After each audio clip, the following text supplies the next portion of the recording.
Hi everyone, praise Lord, எப்படி இருக்கீங்க? So இன்னைக்கு I'm here to talk with you testimony. ஸோ நான் இன்னைக்கு கேட்ட ஒரு டெஸ்டிமனி, ஒரு பாஸ்டர் அவங்க சொன்ன டெஸ்டிமனி. அமெரிக்க தேசத்தில் முந்தி நடந்த விஷயம். அமெரிக்க தேசத்தில் ஒரு நபர், ஸோ அவங்க அப்பா அம்மா யாருமே ரசிக்கப்படலை. ஸோ இவங்க சின்ன வயசுலேயே ரசிக்கப்பட்டு ஆண்டவருக்குள்ள வளர்ந்து ஆண்டவரை நம்பி சார்ந்து வாழ்கிற ஒரு நபர் தான் இவங்க.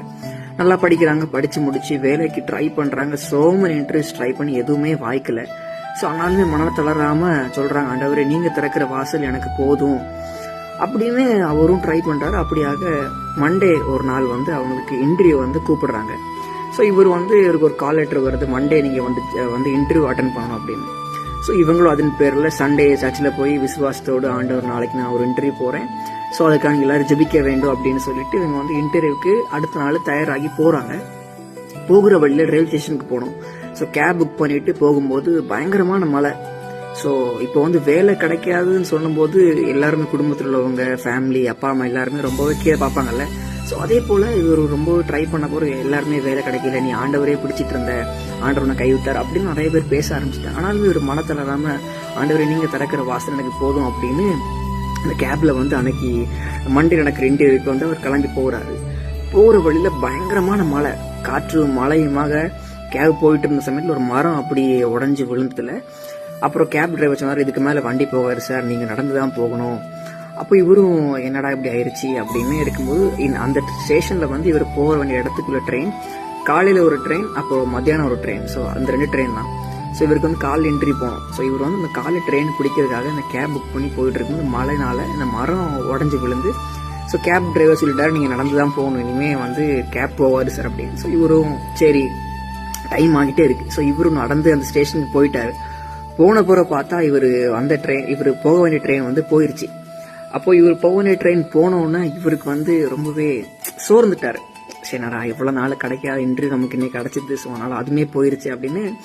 அப்போவும் மனம் தளராமல் என்ன பண்ணாருன்னா இவர் அந்த சேரில் வெயிட்டிங் ரூமில் உட்காந்துட்டு சரி மத்தியானமாவது போகலாம் அப்படின்னு உட்காந்துருக்காரு. ஸோ அந்த வழியில் இவங்க போகிற ட்ரெயினை மிஸ் பண்ண இன்னொரு நபர் உட்காந்துருக்காங்க.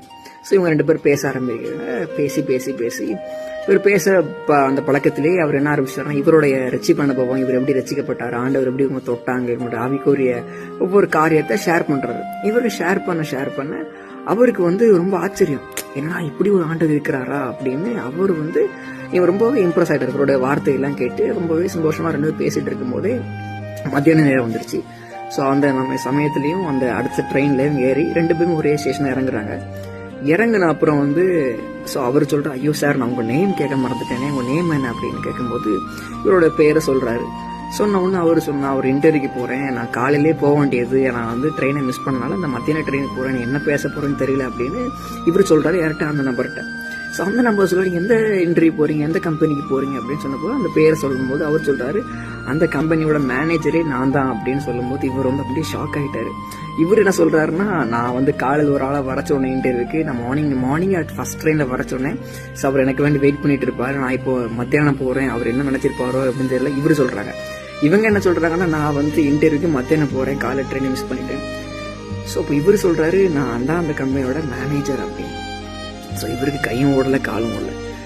ஸோ இந்த டெஸ்டிமனியில் உண்மை நடந்த சம்பவத்தில் நீங்கள் என்ன பார்க்குறீங்கன்னா, ஆண்டவர் ஒரு நபருக்கு வைத்த நோக்கத்தை, வச்ச காரியத்தை யார் நினைச்சாலும் தடை செய்யவே முடியாது. ஒருவர் இன்னைக்கு நீங்கள் இந்த டெஸ்டிமனி கேட்குறவங்க உங்களோட எல்லாமே முடிஞ்சுது, இனி ஒரு வாய்ப்பு இல்லை, இனி ஒரு மேன்மை இல்லை, முடிஞ்சுதுன்னு சொல்கிற சூழ்நிலையில் ஆண்டவர் வழியை திறக்கிறதுக்கு ஆயத்தமாக இருக்கிறாரு. எந்த சூழ்நிலையிலையும் ஆண்டவர் மட்டும் விட்டுறாதீங்க. நீங்க எதிர்பார்க்கிறதை விட மேன்மையை நீங்க பார்க்க போறீங்க. அதான் ஒரு அழகான ஒரு வார்த்தை உண்டு, ஒரு quote, take everything from me but give me Jesus.